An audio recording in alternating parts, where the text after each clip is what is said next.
right, thank you. Have a good night. Appreciate it. You mind lowering it? Thank you. Appreciate it. I don't want to misstep or injure myself. Thank you. Yeah, y'all put it to the apartment using the sirens.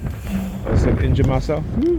Let me tell you, they are so desperate and so afraid. Again, whenever they start targeting me like this, particularly the remote monitor, and I start getting the headaches, you know, they will then adjust the frequency, particularly when they're microwaving us really, really bad. I start getting headaches. My daughter, Alyssa, started getting headaches as well. Ethan used to get the headaches too, and I had to take him to get a brain scan. You know, even though they said, you know, he's fine, which I don't really believe, because again, you know, the fact that I was able to get my scan done after so many tries to show not only just the cognitive damage, but also the brain tissue damage as well. And you know, that was an uphill battle just to get that X-ray. I mean, that MRI. You know, they denied my attempts so many times until I was finally able to get one done, right? So same thing with you know, Alyssa's too young to get one, but you know, Ethan got one, and you know, at least he has that on record, and then he'll get another one, you know, probably, you know, maybe in his 20s, because you can't get them too often, all right, particularly at his age. So hopefully in the early 20s he get another one, and then get another one every decade later. And I got to remind him to do that. Same thing with my daughter.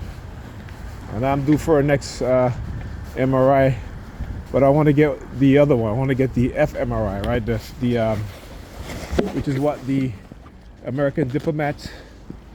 It's so cold out here, and I'm almost home, but damn, I got to put on my gloves.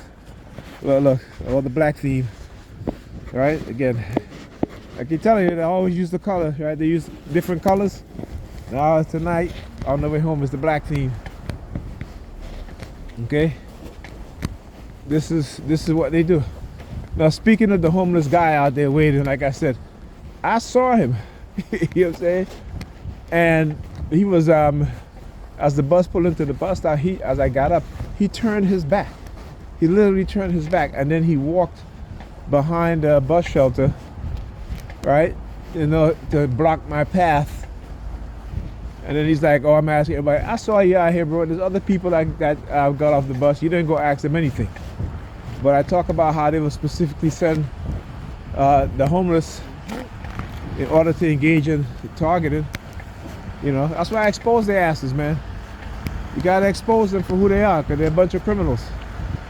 Right? They think they operate in secrecy that nobody's gonna know. Right? That's all that is. They operate psychologically, operate covertly. They think nobody's going to know. Right? That's why you gotta expose their asses. And expose them well. Right? I wonder what's going on here today. Got all the Con Edison trucks out here. Right? Which is another I used to see the Con Edison trucks all the time when they were targeting me. You know, when me and my son, particularly, hey, check this out. Only on the weekends when I go pick up my son and we will go to the movies, or we go out to dinner in the city, we go hang out in the city, or we go to wherever it is we're going, we'll start to see the Con Edison truck. And then they had a commercial on one of the trucks, the van, they had a black guy on it, and my son was like, "Daddy, that looks like you," because he had the gap in his teeth and everything too. It was so funny. But they do these things as part of my conditioning, right? Part of brainwashing, and how they try to engage with certain words I talk about, symbolism, how things are created, and what it is that they do. Right? Let you guys know this shit is built into the society. We are pre-programmed for this, and what is called predictive programming. You gotta understand what's going on. All right, talk to you guys in the next video.